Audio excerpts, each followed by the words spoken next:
What is going on, everyone? Welcome to Bending the Narrative here on the Aspect Network. I'm one of your hosts, Alex Batts, and joining me every week to discuss the latest and greatest in the world of Avatar: The Last Airbender is Kate Kronquist. Kate, how are you doing today? I'm doing great, Alex Batts. Thank you so much. Today we are, the full name. So today we are exploring the mystical side of the Avatar universe with the Winter Solstice Part 1, The Spirit World, and Part 2, Avatar Roku. So to start this week, let's take a look at the Avatar World map and track our Team Avatar's journey. Exciting stuff. Yeah, we have a couple places in these two episodes. They go like back and forth a couple times too. Aang's traveling a lot here, which is super interesting. Yeah, first we get some destroyed forest stuff, which is always sad that they have to see, and a couple of different villages, and we're in the Fire Nation for part of this stuff, which will be exciting to get to. Very exciting. Finally. Is this our first time in the Fire Nation for the gang? Well, because we obviously see Zuko.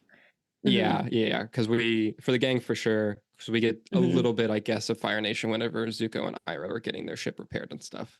But I think that's the only other time that we're like in the Fire Nation that we see it. But even then, those are ports, so those could be invaded or occupied land. That's a good point. Actually, they probably are. Now that I think about it, they probably are just occupied, either Earth or Water Tribe. Is the Water Tribe literally just the poles? Is that all that they have? This is another great question, because I think, is this Water Tribe? Yeah. This side's fire.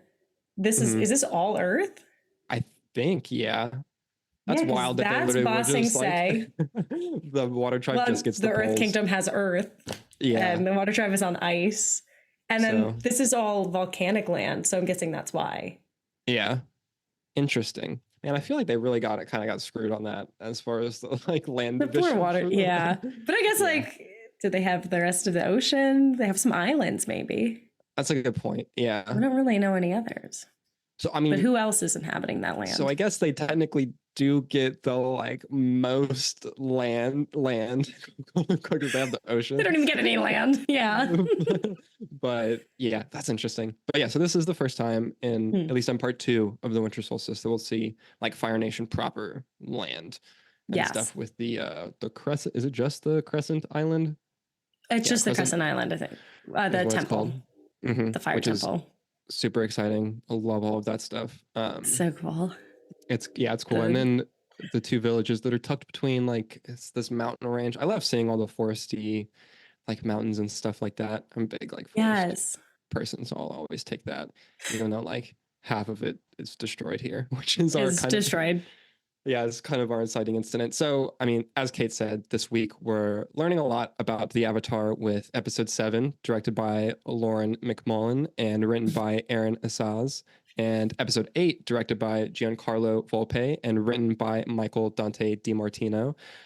If you're just joining us, we'll be discussing the show in its totality, so be warned about spoilers. And again, like we've been saying the last couple episodes, if this is your first episode, well, welcome, but also you should probably listen to the other ones. And some other ones. We talk about a lot of things. We're kind of in the middle of some stuff here. But so we've got a lot to get into. So Kate, let's start with you. What do you think about these episodes?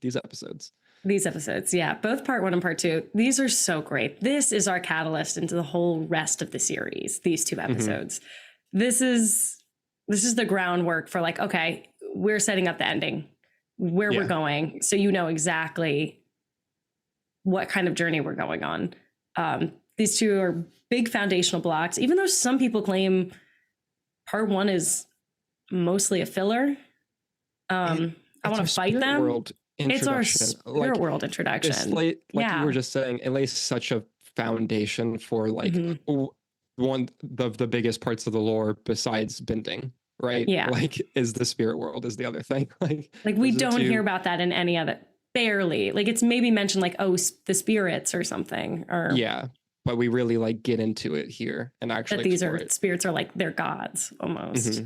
Yeah. This is what we're seeing in here. And also fun fact, I have to see what the award was, but this episode won an environmentalism award. That's amazing. Just this episode alone. And I think that's just so cool. I love it whenever kids' cartoons get recognized on that level. or like with things like that. It's so cool to see like a Saturday morning cartoon. I assume this aired on Saturday mornings. I don't know because I did not watch it originally. I don't remember what day it was. I just remember it was always on. Mm-hmm. But anyways, it won like so an cool, environmentalism award, which I think is so cool because this the first part one touches really big on environmentalism. And like, there's the theme of the panda, which is the WWF World Wildlife Fund or Foundation. Yeah, Foundation. Yeah, that's like their symbol. Yeah. I was like, what is it again? Okay. But yeah, so that's what I think is also very cool about this episode. Besides the fact that I never even put that together. Can't lie. I did not make that connection. I only really just thought about that. I was like, oh yeah, the panda is really the symbol for. It makes so much sense, honestly. Yeah. Like, yeah, of course. Now that we think about it. So in this episode, we meet Hey Bye, our first spirit.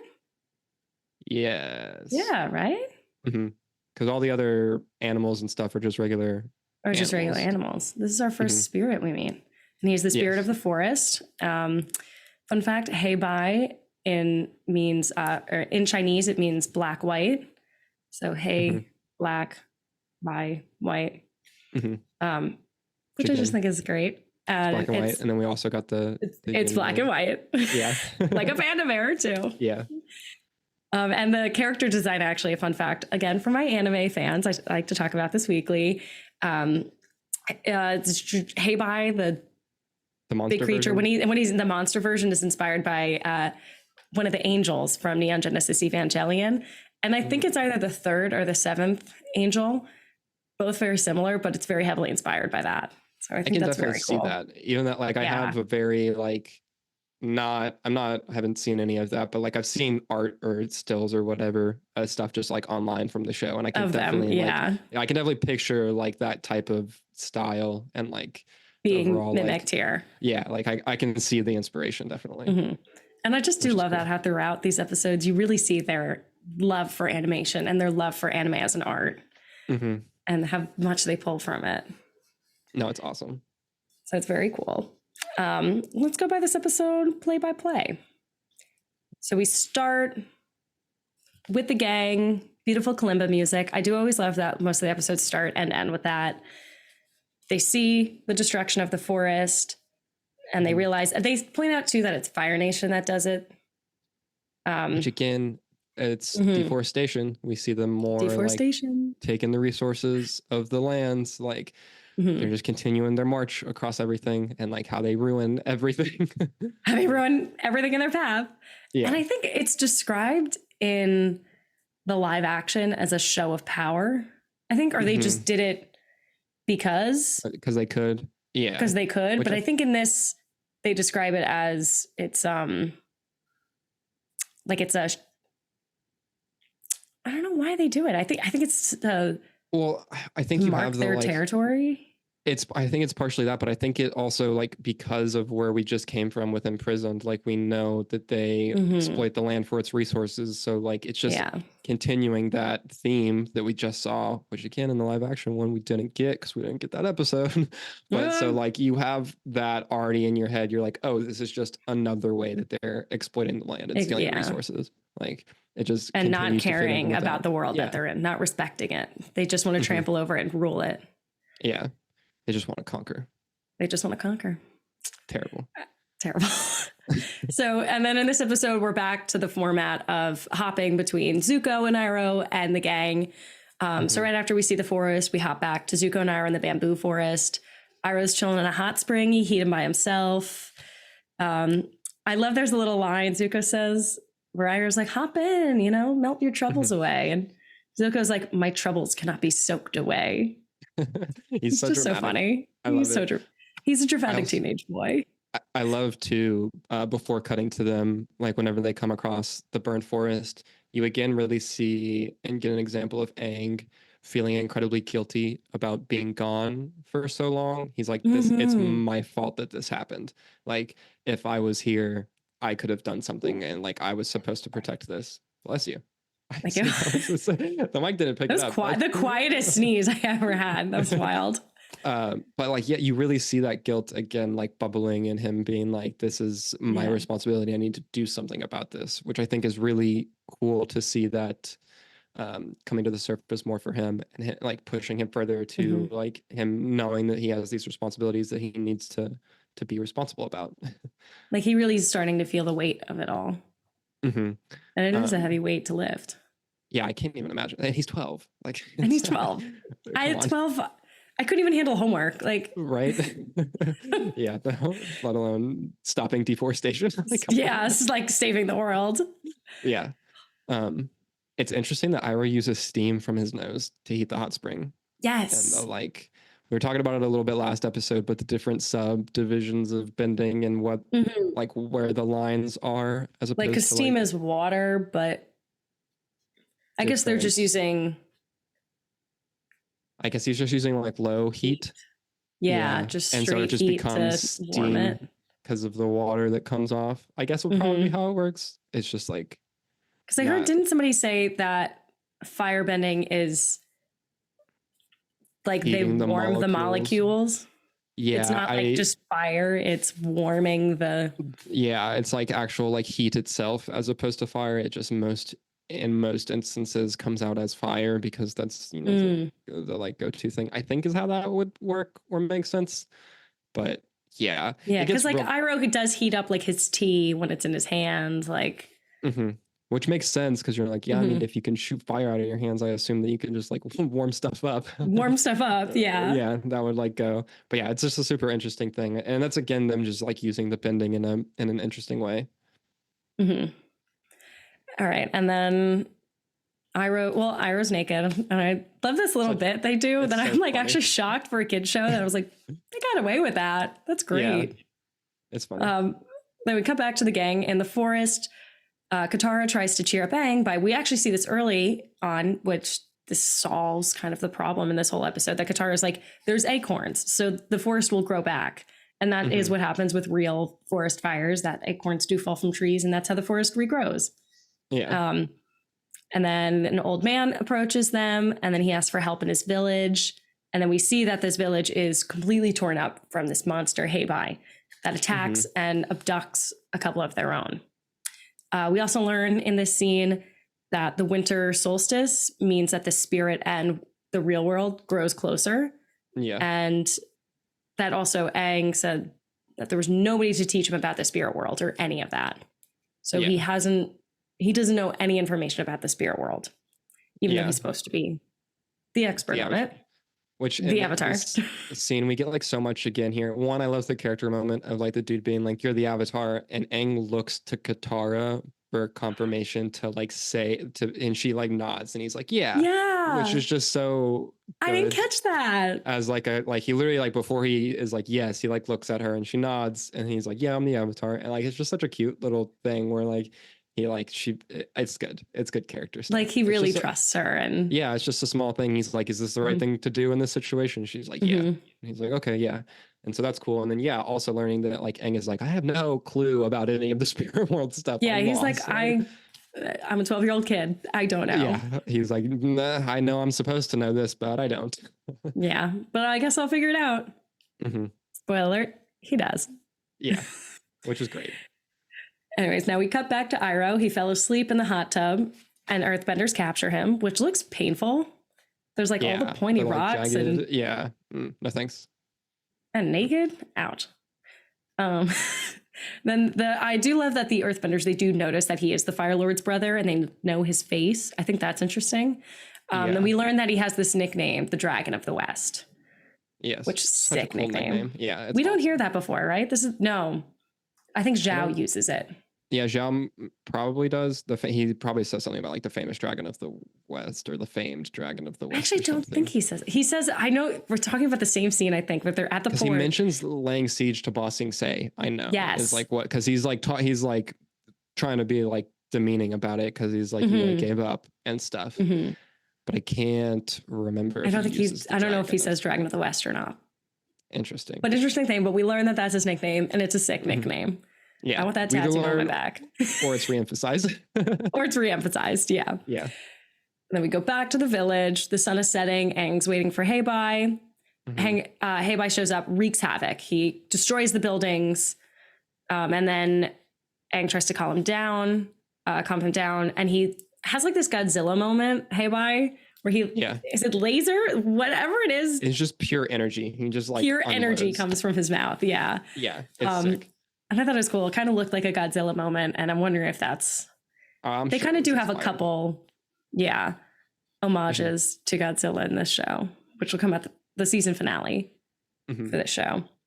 And then Sokka goes to help, runs straight after him, which I love. Shows great character work for Sokka. That he's brave. He will run head and first against a giant spirit beast. It's like continuation of even from, I don't remember, I think it was episode 2 probably, but like whenever he stands down in front of the Fire Nation ship, like against a lot, like he continues to show that like in the moments that it counts, like he will stand there and he is brave and like he'll go into it, like, which is great. It's just awesome stuff from him, even though he can't do anything. He just has his little boomerang. And he tries. Yeah, he tries his hardest. He's so good, but he gets abducted. Now we're back to Zuko for a super quick cutaway. He looks for Iroh, and then I do like that Zuko deduces that he was taken by earthbenders, because he says something where he's like, the rocks moved in an unnatural way. Yeah. And I just think that's a great way to show how smart he is. It's funny because like the soldiers with him are like, oh, there was like a landslide or something. And he's like, rocks don't slide like uphill. Uphill. Yes, that was it. I'm like, yeah, there you go, Zuko. There you go. Paying attention. As a kid, though, I was like, oh my God. I'm like, no, it's shit, good. Sherlock. We love to see it, though. We love to see it. And now we're quick back to Aang. Heibai disappears with Sokka, and Aang, as he's chasing him, gets led to the bear statue. So he's sitting in front of there. Quick back to Zuko again. I don't realize like how quick we flash back between these two storylines. It's wild. It does it so quickly. So it's because they they keep on. It makes sense too. It's a good use of the pacing where like you're not with anything for an extended period of time, but you get so much information like so quickly, and it just keeps it moving. It's like it moves so fast. It's really impressive. I would love to like know what the conversations were like in the like editing of them, and like how they decided to, like, because like obviously they have to. I mean, I have to assume. I say obviously. I don't know how they did it. I was like, I have to assume that they had the sections animated separately, and then had to decide how exactly to like what to cut in. But it's it's super interesting how they structure it, and it works super well. Like it keeps the momentum the whole time. And I can't imagine how hard it is to decide like what to keep in, what to take out. How does this change it? Is this really important? And like having to cut something maybe you love. Like I have a feeling they had that a lot where they're like, oh, I really like this, but it doesn't serve the story, so we have to take it out. Which that's so hard as an artist. That's tough. Yeah. Nice. If we get the writers of the show on here, that'll be one of our questions. How would you structure episodes? How would you structure it? Yeah. All right. So again, we're flashing back to Zuko. The Earthbenders are riding the ostrich horses. That's what they've kidnapped Iroh on. Iroh's chained up in his little Princess Leia outfit, which I love. So people say people say that's what that is. And then we learn that they're taking him to Ba Sing Se, and that he laid siege to it for 600 days, but he still failed. So I like that. That's just a little thing that shows how powerful Ba Sing Se is. Yeah, it's laying that groundwork for like what we'll see later. Like that's almost 2 years. Like, come on, that's insane. That's insane. Yeah, that they weren't able to do anything. And also, it just is a great backstory on Iroh and a little bit about Iroh's past, which is very interesting. But I like that Iroh acknowledges his defeat, and he talks in awe of the city. Like he was like, oh, Ba Sing Se was so strong and amazing. Yeah. And then he leaves behind one of his sandals for Zuko. Very smart. Yeah. Back to Aang. Katara is waiting for them to come back.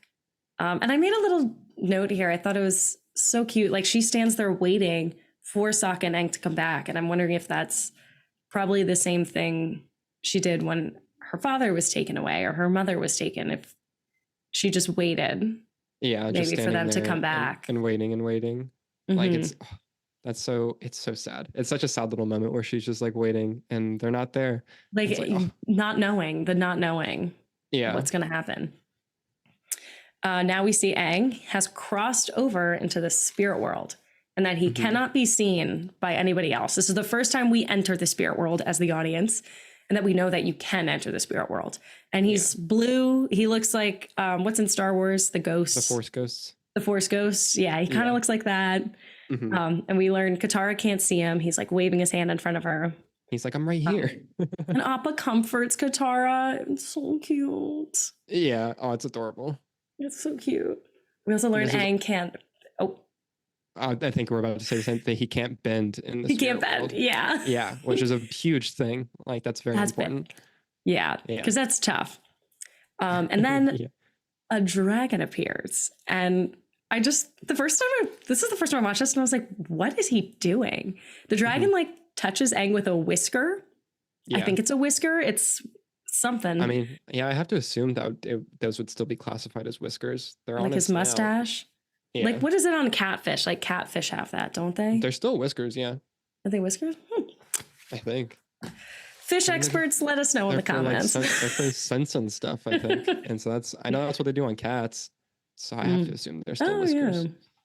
It's just on a dragon. So he uses whiskers to touch his forehead. And it's really dragon whisker. I'm thinking about it being a whisker though. I know. Because it's so long. Anyways.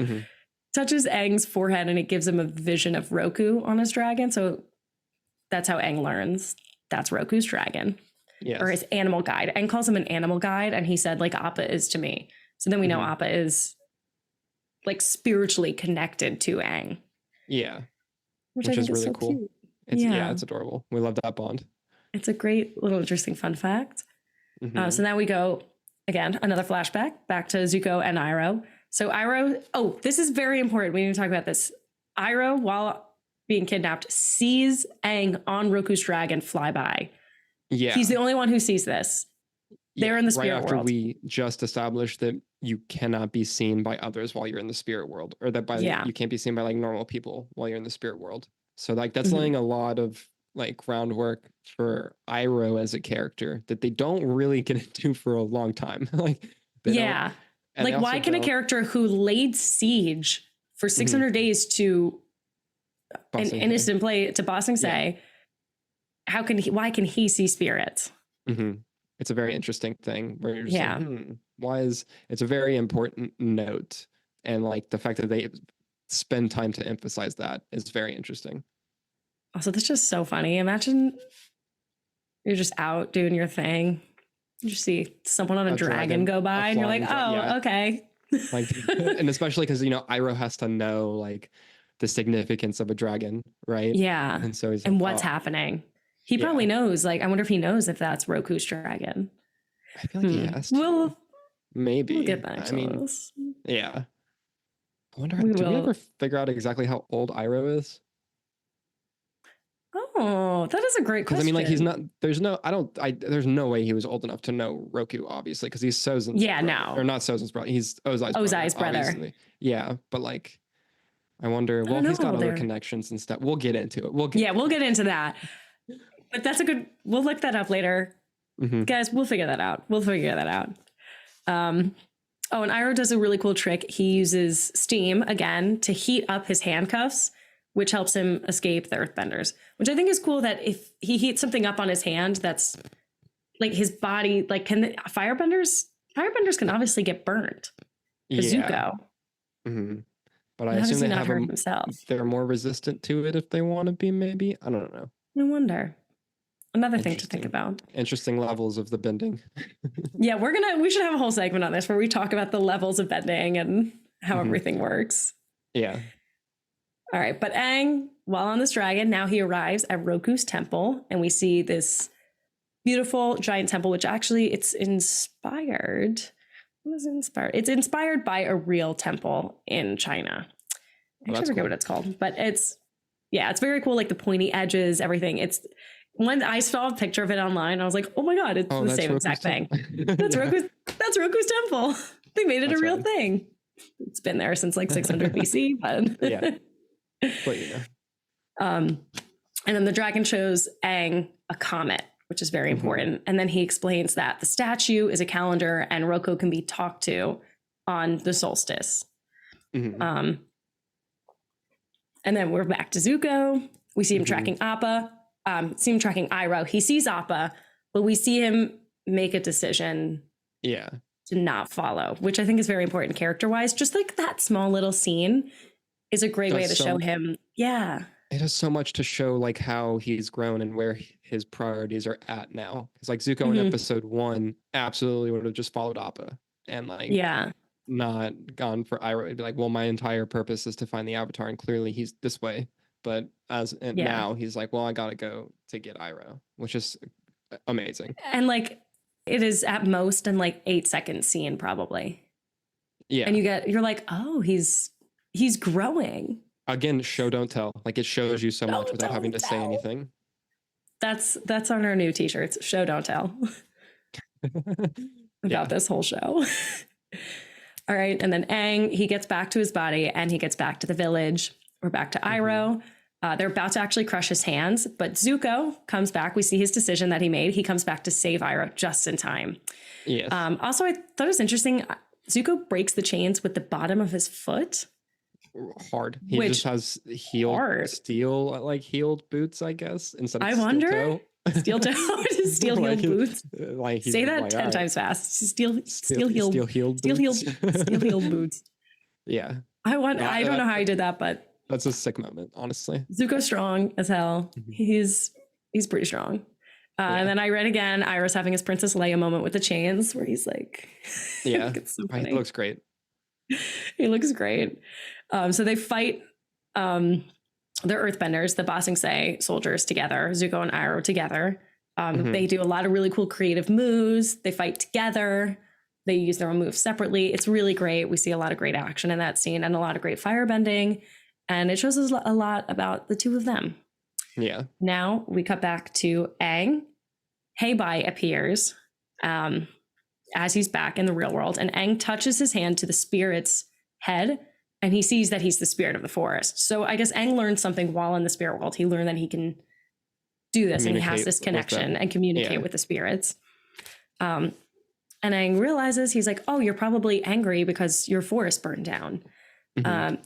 And so he explains what Katara explained to him, that the acorns are there and it'll grow back. And then the spirit's like, oh, calms down immediately, like, and he returns as a panda, which is that's me when I'm hangry and then I eat something and I'm like, oh, never mind. That was the problem. Yeah. Oh, sorry guys, destroyed your village. Didn't mean to. My bad. Which is also again the like acorn coming back. Like they put the solution to the end of the episode at the beginning of the episode. At the beginning. And like it's just like about teaching these important lessons and like passing on these important lessons. Like you learned it and it's important that you learned it because then you can share it with others and then they'll get this and learn this and be better from it. And it's just like continuing that. And it's great. Yeah, like information from anything is important and from anyone. Like to teach that to kids too. So that you don't say something, they roll their eyes, you know? Yeah. Like, no, see, it's useful. Like, see, information's useful. Yeah. But I love also as Heibai, now it's the panda spirit. As he leaves at the gate, he leaves a thing of bamboo that grows, and then that's how the people come out. Including Sokka, all the people that were missing. Yeah. I think that's just very cute. But then after they all come back, after everybody's reunited, Aang reveals that he needs to meet Roku tomorrow at a place in the Fire Nation. Yes. And then of course that ends on like a big like dun dun dun, like, oh my God, we have to go to the Fire Nation. Yeah. The worst place ever. And now we're on to part 2. We are. So that was the end of part 1. Yeah. You want me to tackle this play-by-play on this one? You tag this one. Okay, so we'll get into all the details and stuff. Probably more when we talk about the comparisons and stuff. We'll get into the live action stuff. But for Winter Solstice Part 2, so this one is technically called Avatar Roku, but it's also Winter Solstice Part 2, which I think it's cool that they do have their individual episode titles on top of just being like Winter Solstice Part 1 and Part 2. Yeah, I think that's cool. So we get Aang going to the Fire Nation, but Appa will not let him leave alone, which is great. And so we get, the whole gang going. We get Zuko showing up at the village after they leave. And then we get this awesome like sequence pretty soon after this where they're trying to fly into the Fire Nation and there's the Fire Nation blockade, and we have Zuko chasing them in It's his own crazy. ship, and like there's all the I also love in the show where they're always like fire, and like I love that, like it's just a funny joke to me every time whenever they, because like When they're they saying say fire to fire like to fire the things, but it's like, oh, they're Yeah. using like fire to like it just makes me laugh every time. It's just the dumbest thing, but like it's just a cool, like, because everyone's so familiar with that phrase as far as like fire to shoot, but Yeah, to like they're shoot. But I think literally the using, phrase originates from like having like using fire to light that would make a lot of sense. the item. So it's like in trebuchets, like Yeah, I'm pretty sure that would make some, sense. again, history majors, whatever in the chat, let me know. Mm-hmm. So they get that. We get Zuko chasing after them, and he's like going to go into the blockade. And Iroh's like, no, if you get caught, like you're banished. You can't do Mhm. this. Ozai is not the forgiving type, which is really important how much emphasis Iroh puts on that for the audience, because like who's gonna know him better than his brother, right? And Mhm. obviously we already know that Ozai is not forgiving the fact that Zuko has half his face burned. Has this So like burned? Yeah. clearly he's not great. Yeah. So that's cool. We get the return of Zhao, who is on the blockade, and he's launching all the Jason fireballs. Isaacs. Zhao is so great. I love him. I know he's terrible, but Like he's a great villain. I love a good villain. He's such a strong character. Mhm. So that whole sequence is just beautifully animated, like Appa flying through all the fireballs and the clouds and the blockade and like just all of it. It's a really killer action sequence. And Mhm. also a ton of character stuff where they're like, no, we Yeah. have to, this is our only way. Like we have to do Mhm. it. Zuko's like, I have to do this. Zhao is like, this is a win-win for me. The Avatar's here and I'll get the traitorous prince, you know, and all of that. Mhm. And so like there's just so many different like wet like threads that are all like coming to a head here, and it works so great as like a huge set piece also. Like it's just like It's another way too to show like how imposing the Fire Nation is. Again, like yeah, they have how many ships they have at their disposal.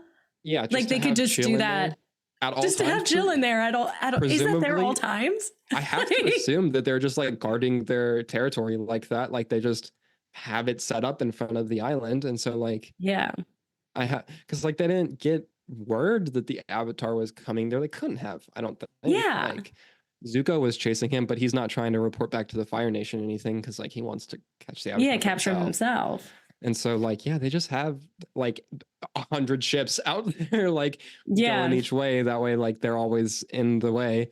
It's ridiculous. It's insane. So they get through the blockade, which is great. Sokka falls off. Or actually, Zhao lets them through the blockade, which I do like. Like I think that's a very smart tactic. Yeah, because he's like, I want to follow Zuko because he'll lead me to the Avatar, which like, yeah, that's smart. So they get that. Then they get to the island and they make it onto the island, which is, I love the way the island looks. It's just the whole, like one, the crescent shape is like awesome. But then the lava and like volcano like black sand and yeah, it's just so cool. It's such a great like first impression of a Fire Nation. It's an evil villain lair, like yeah, like it's the most like all of the stereotypes and tropes that you can think of when you think like bad guy palace lair thing. Like it's there. Yeah, it looks so cool. So they get there. We get the Fire Sages, and we learn that they're loyal to the Fire Nation, not the Avatar. And so they try to capture them. We get a sequence of them like running through the temple and stuff, and like Scooby-Doo style. Yeah, which is love it, love that. Yeah, and one of the good sages shows them a way out with a secret tunnel. I also love that sequence. I think it's really cool that they like go into the like the underground and like the way that all the he moves that lamp, the nice fire sage.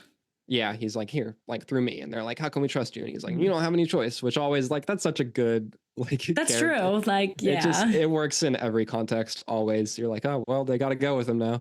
Yeah, which is fun. And then we learned that Roku formed the temple out of the volcano, which is insane. That's very cool. And he formed all those like secret passageways and stuff. Like that's beautiful. Yeah. Which is rad. We get them mentioning a few weeks ago the like statue glowing, which was during the Air Temple episode when we saw the statues light up and stuff. Which is crazy that was only a couple of weeks ago. Yeah. In the show's timeline.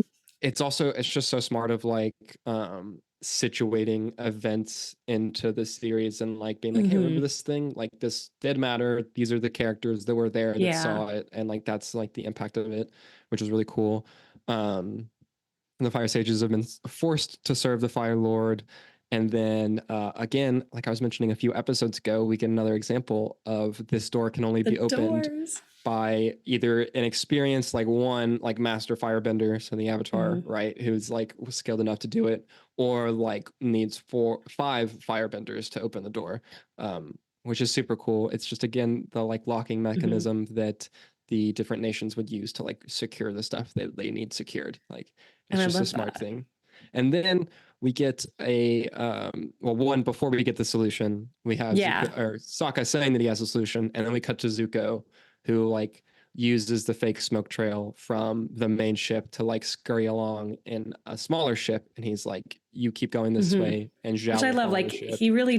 Zuko He's really thinking, tries to outsmart. He's definitely thinking.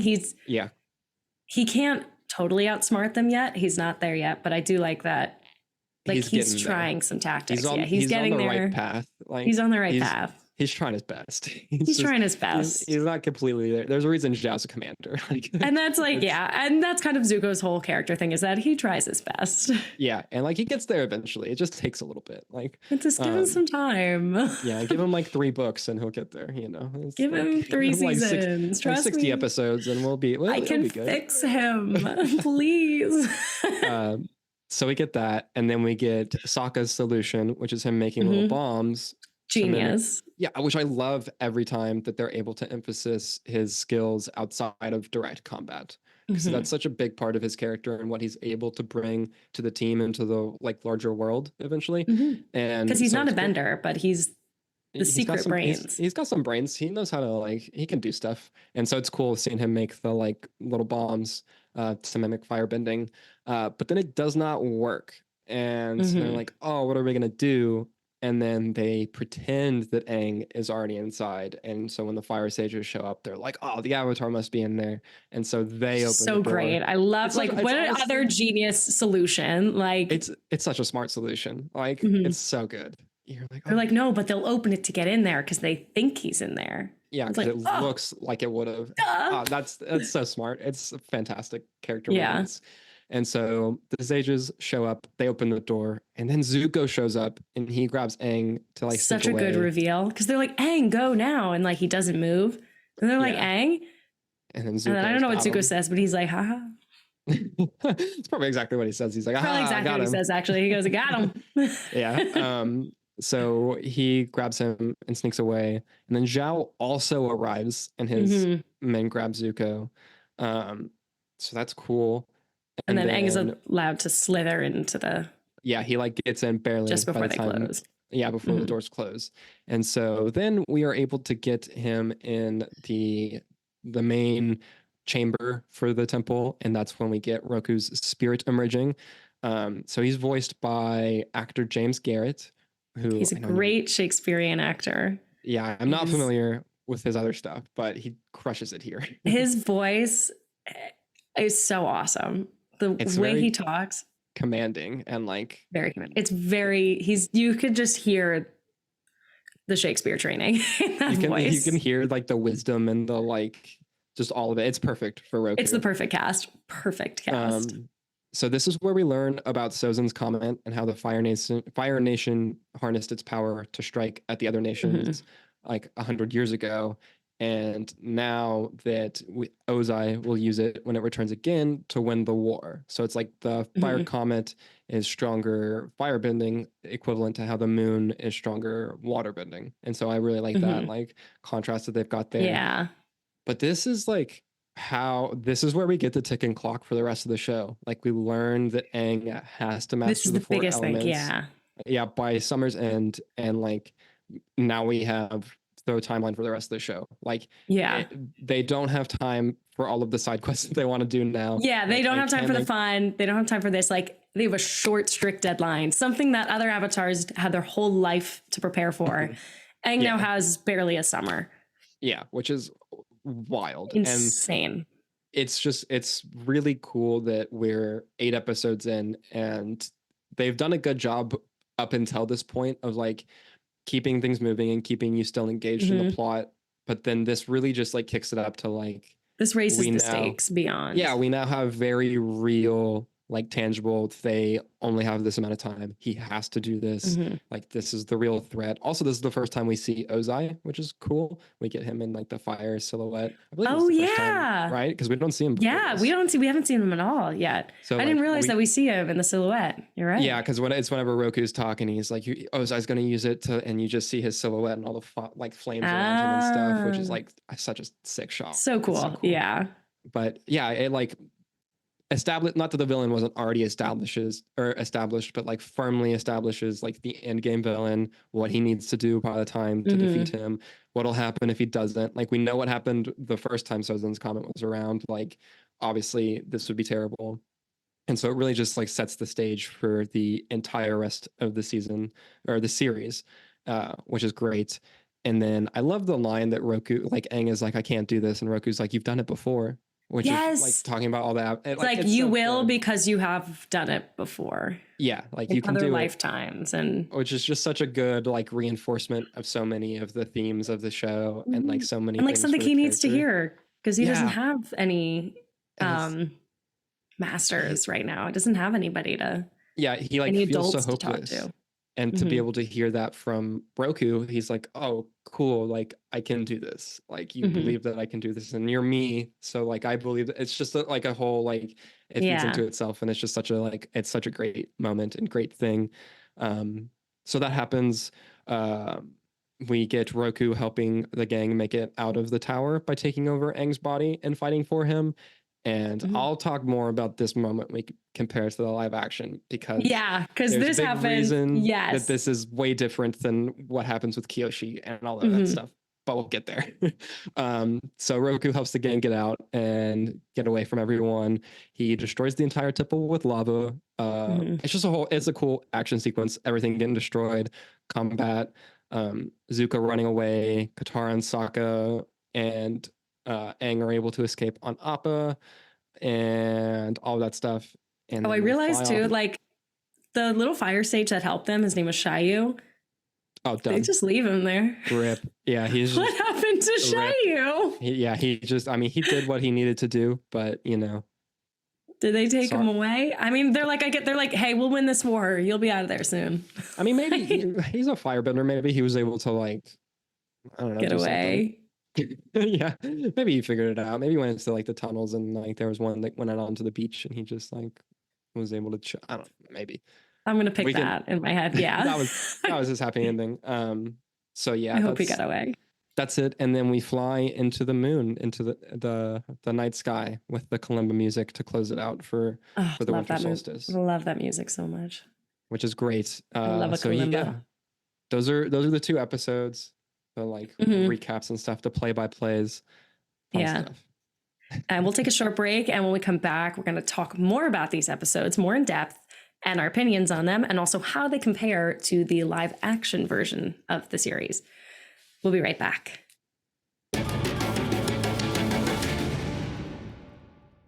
Hi, my name is Megan. And I'm Bree. Enjoying this show on the Aspect Network?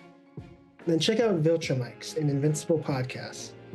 Each week, we go back and discuss your favorite episodes of the series and review new episodes as they release right on Amazon Prime. Join us as we travel space, time, and the multiverse with Mark Grayson and discuss one of the most exciting superhero series on TV on Viltrumikes, here on the Aspect Network. And now, back to the show.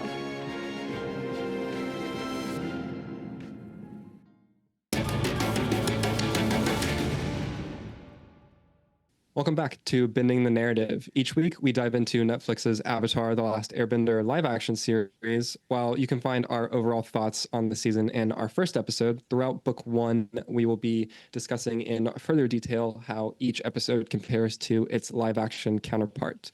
Kate, let's start with you for these two. So we see Heibai in the spirit world for like 2 seconds in the live action, serving no purpose. They never help him. He never turns back to a panda. Nope. They maybe do the acorn thing. Does he? I don't think so. I don't even think that happens. These whole 2 episodes are completely mangled. They're so different. Well, because like the one, yeah, they don't help. I mean, they get into like spirit world stuff, which is important because you do have to do that. Yeah. Right? And they establish the spirit world stuff. But one, they decide to bring Katara and Sokka into the spirit world. Yes. Which is weird. And they also bring in Ko, the face stealer, into this episode. Which makes no sense. As opposed to like having the problem be Heibai, which is a choice. And so they just don't. That was the problem. Yeah, that's why he went there. And they just don't resolve that. They're like, no, it's fine. We can just not deal with that. Like, we'll get the people back and we'll do the face stealer stuff, which was not in this. He's not even in the book, right? He doesn't show up until book 2, if I'm remembering correctly. I don't even.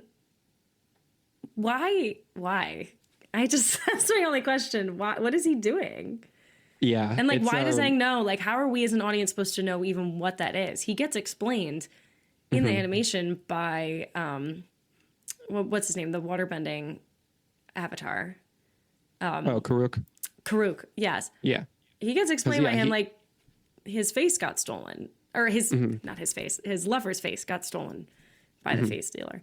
And he's like, he explains, like, if you show emotion, your face will also get stolen. Which, did you ever watch it?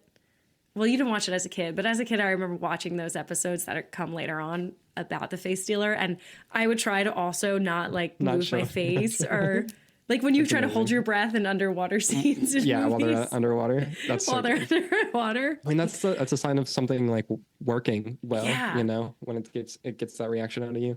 Like, he's scary. And in live action, he's just gross. It's funny. I'm looking at my notes for the live action version of this episode, and one, it's all part of the reason it's so mangled and so different is because like we spend half of our time in this episode with Azula and Ozai in the live action version. Yeah.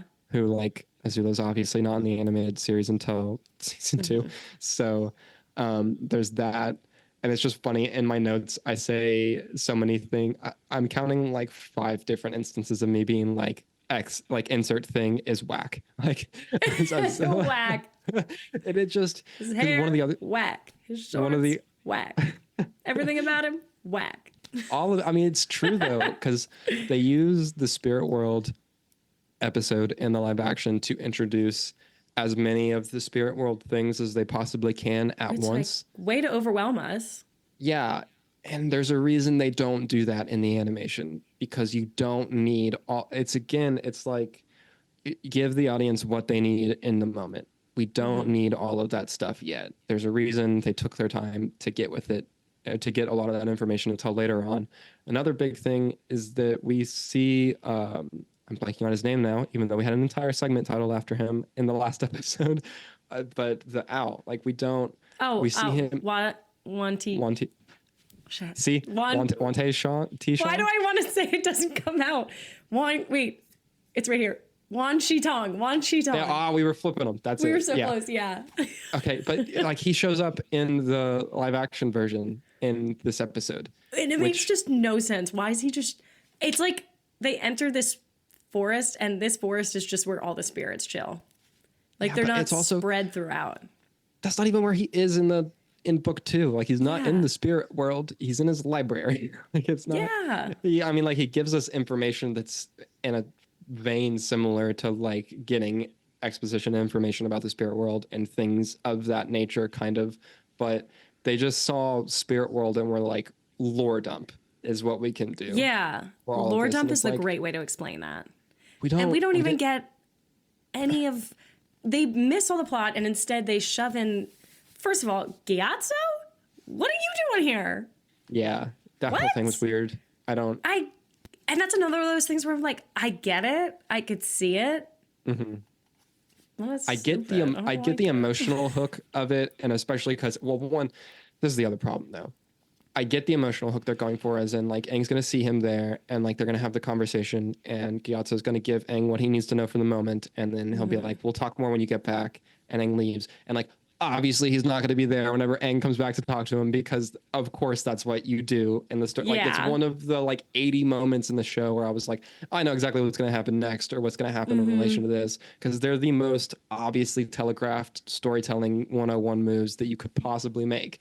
And it's like, no, that's not what's great here. That's What is not, that screenwriting book that everybody has to read? Save the Cat. maybe. I Is was that thinking, there's a different one I'm thinking of. They need to read that. It's just like the show. they continuously go with the obvious choices, and they're not good. They're not. Yeah, because they're just do that. obvious. Yeah, and it's weird. I mean, I will say, so the plus side that I'll give the live action episode is that the spirit monster looked visually cool. Code, like, his VFX was awesome. Looked Artists, you did a great job. great. Yeah, Ko looked awesome, terrifying. Shouldn't have been there though. Like, he didn't need to be there yet. The spirit monster, while he's cool, is they don't solve his problem. Like, he's still just there wrecking stuff and mad by the end of the episode. They literally give him no resolution, which is the entire point of that episode. That. Is finding the resolution for him, right? And so we don't get it. I have another note that they do narration to cap out the end of episode 5, so the Spirit World episode for the live action one, where they just narrate. It's Iroh. Yeah, and it's just narrating, like, telling the audience. Show does not need a narrator.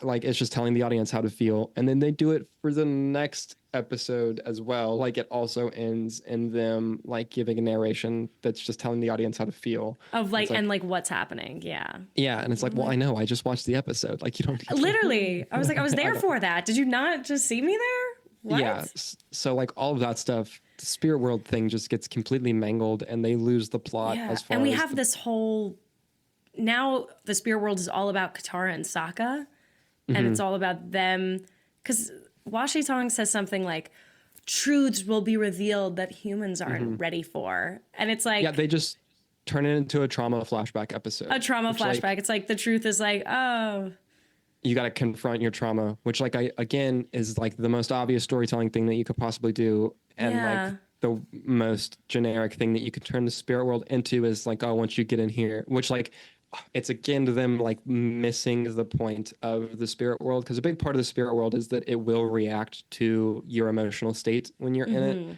and like reflect things in that way, which it's like they took that and were like, oh, we can just use that to like show the audience their past trauma and then try to like reconcile with that, which is like, you're like halfway there, and the fact that like you're need to there. Like reconcile with yourself and like even yourself out emotionally and spiritually, and like that's how you're able to survive in the spirit world.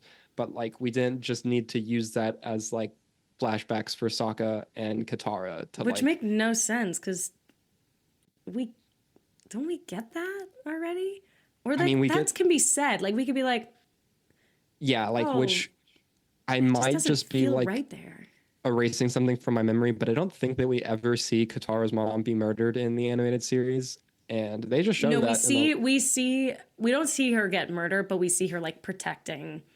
Okay. Katara, so and her saying, "It's me, I'm the waterbender." Okay, so they do bring that scene into the like live action thing, and so but like I get wanting to include that, happens but it's way later. Yeah, it's a weird place to do it though. Like, and the audience isn't ready for that.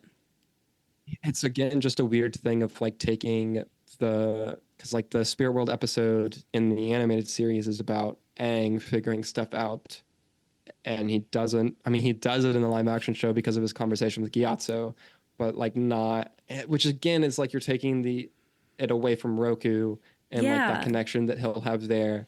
He's supposed to have a huge connection to Roku.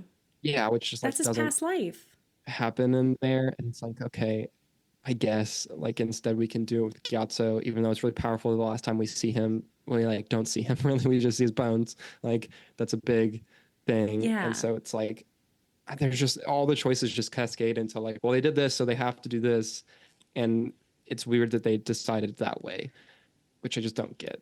And I don't know if it's just me like not being able to watch these episodes, but I swear I'm like watching them and they say so many things and so much happens, yet I'm still like, what is going on? I can't follow this.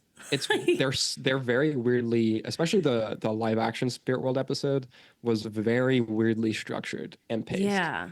which is hilarious considering we were just talking about the fact that the animated one is The paced and animated show is structured paced so well. like And the that's why live like action I think one. that's why I'm so angry, because it's like, why would you take something that's perfect and just make a worse version of it? And it's weird. I talked about this the last episode, how in a vacuum I did enjoy watching the episode for the like Omashu episode in the live Yeah. action. I thought it worked. But then after that, I felt like it dove off a cliff, because while I started watching the Spirit episode one, I was like, this is all so weirdly paced and put together, and why are these things here when they shouldn't be? And like it's very confusing, and I don't It's very understand. confusing. And the more I watch the animated show and go back to watch these episodes, I'm like, oh my God, it's worse than I thought. It's even worse than I remember. It's just compounding weird decisions. And then also we don't get, like for the Avatar Roku episode, its translation into live action isn't existent as far as I'm remembering. Yeah. I know that he has a conversation with Roku, but that's not until The episode very 6. end. Yeah. And like it's do we even get the the timeline, like the ticking clock established in season 1 of the live action? Because I have no idea. That's a great question. it's literally the post-credit scene of the final. It's the final scene of the season. Oh, the post-credit scene. Wait, did they Where even there's- talk about the comet in the They live do. action? So they talk about it at the very beginning because of the attack, because their nomads are like, it's smart of you to like on any other Okay. night you wanted to be able to do this, but you didn't now. Mhm. And the post-credit scene in the finale of the live action one is one of the fire sages showing to like Ozai. They're looking at like The the map. like the clock thing. And Yeah, the calendar. like celestial star chart. Yeah. Yeah, and he's like, oh, it's like approaching again. And so that's how we get like the ticking clock. But the gang does not get the ticking clock as far as I'm remembering, because they don't go to Roku's temple, I don't believe. You're right. They just don't like the entire like Avatar Roku episode is basically not translated at all into At all. the live action, which is wild, because that's like it's not the inciting incident of the show, but it's like the next That's closest thing that pretty you could big. have Yeah. to like the inciting incident of the show, where like That's it the puts your caveat for the timeline. whole rest of Yeah, like the 3 seasons. it sets the stage for everything that goes forward. Like now they Yeah. have to, all of the characters' actions are based on the fact that they now have this knowledge and have to go forward from there. And so we just don't get that. We also don't get the establishment of dragons, which will be a huge thing Which later we need on. dragons. Yes. Yeah, like because that those dragon that we see in the animated show, that's the first dragon that we see. And then Mm-hmm. and that lets us know, like, okay, there's dragons. Like, well, we don't know that there's dragons in this world, but we know that they're in the spirit world. And dragons And they'll are a all- thing. And they'll be like super important whenever we get to firebending When we eventually, like get to later that. on. Like, and so like you need those, and those are not. There's no dragon in this, which is There's no dragon. something. The thing that they did decide to ape and bring into the live action show that is in the Roku episode is a past avatar being able to take over Aang's body and like get them out of it. And so they used that for Kyoshi earlier in the episodes. And it's just a very Yeah, I guess. like it's similar, but it's different. Okay, one, because Roku's able to do that because of the solstice, right? Because it's more powerful at the solstice. So like that's one thing. Kyoshi just like does it at Kyoshi Yeah. Island for some reason, because apparently, I guess You can. if the past avatars wanted to, they could take over the body at any time, which feels kind of weird. That feels but- like a cop out. Yeah, it feels like, why would you not just do that constantly? But whatever. And kind of makes them like sort of, I mean, like he's already in a sense immortal because reincarnation and all that stuff. But like, anyways, it's weird. But like, But this is like the only time in the animated show that we see this. And you're right, it's during the solstice. Like there's a special event that lets that happen.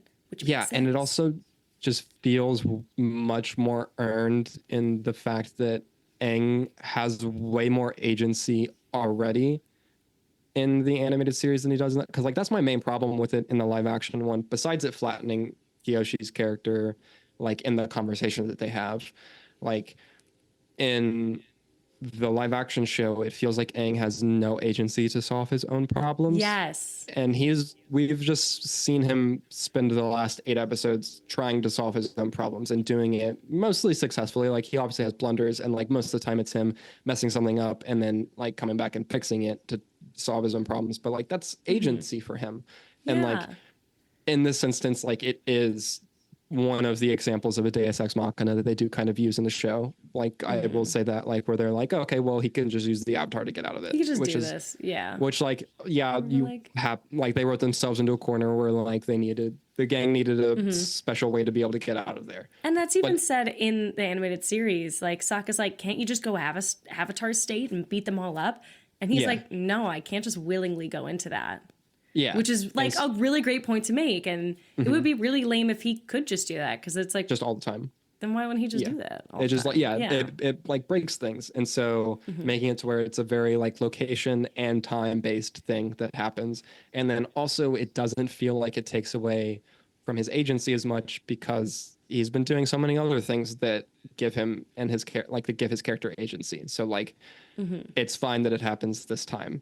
I feel like it just feels emotionally different. Like, it feels earned, and he's like, it's to help you get out. And it's not like he kills anybody. Like, he literally just destroys the temple that he made in his past life, or like when he was alive. He's like, this is my temple to destroy. This is my temple. Like, it's made of lava and rock, so I could just destroy it. You know, why not? Yeah. So like that's why I feel like it feels different in the animated show whenever they do that. This is so random, but I found what the temple's based off of, the real name. It's called the Yellow Crane Tower in Wuhan, China. And it was built around 223 AD. Wild. So how crazy. That's insane. I'm definitely gonna have to look at that. But it's very cool, very pointy. Very pointy. Very pointy. Awesome. Architecture is so cool. Yeah, we need to talk about the architecture in this show. We'll get to that, but it's very very cool. It's some stunning stuff. I love where they take inspiration and like how they implement it in all the building structures and stuff. But it's just the architecture, not the live action. Yeah, it's just so. Guys, we watched it so you don't have to. Yeah, it's a weird thing, and I feel like that the Avatar taking over the body is a perfect example of them being like, oh, well, this happened in the animated series, so we can use it here in this way. And it's like, when you're not using it in the right way. In the right way, yeah. And that's just. And it's used for like 2 seconds. It's used. He literally just appears for a little bit just to start destroying the temple, and then he's back. And he's gone instantly. Yeah. And then he's gone instantly. Like, Kyoshi's there for a hot minute, busting ass. Like, oh my god. Just to take out all the guards and like get everyone. Take out all of it. Roku just shows up and everyone else is like, oh my god, it's Roku. We gotta go. Yeah, they're like, Avatar Roku. Oh my god. Yeah. Yeah. And they go crazy. I also noticed something. Another side point. But this is in the animated series. They say like they show a comet as a ball of fire close to the Earth. But comets are actually, somebody pointed this out. I forget who it was. It was a comment on something. But comets are made of ice. And comets are actually giant ice balls that melt when they're close to the sun and they're going by it. And that's what that trail is. It's like gases and dust that come out of it. Yeah, I guess that makes sense. But I wonder if space is pretty cold. Space is pretty cold, yeah. So they're just like giant ice blocks. That's wild. So I think that's most because I mean like episode 8 just doesn't get translated at all into the live action. Like it's not there, which is it's wild. Not at all. Yeah, none of the comet stuff, barely any of the comet. Like I feel like I missed it. I had to rewatch these episodes, the live action episodes, multiple times because I was like, did they have this information in there? I don't know. I don't think that they did though. But in the animated show, I'm they like, save it for the post-credit scene of the finale. Like, which a post-credit scene. Stop! There's no way that they did that. Well, I say there's no way they gave us that information twice, but they were real adamant about telling us stuff over and over again. So maybe, but like, I don't think that they are, because they also one of my main things that I noticed about the live action show is that they don't put an emphasis on the fact that Aang needs to learn all the other elements really at all. Like before summer ends. Like they don't talk about it, that he needs to learn them. Yeah. And so it's a thing, but you know, whatever. Whatever. Once again, in conclusion, live action. Animation. Yeah. Really pretty solid. Really solid this one. We got great artwork in this one. We got great character work. We learn the main plot, basically. Even though we've learned it before, this is truly like the stakes are raised and we're excited. Things have escalated. So I think that's about it.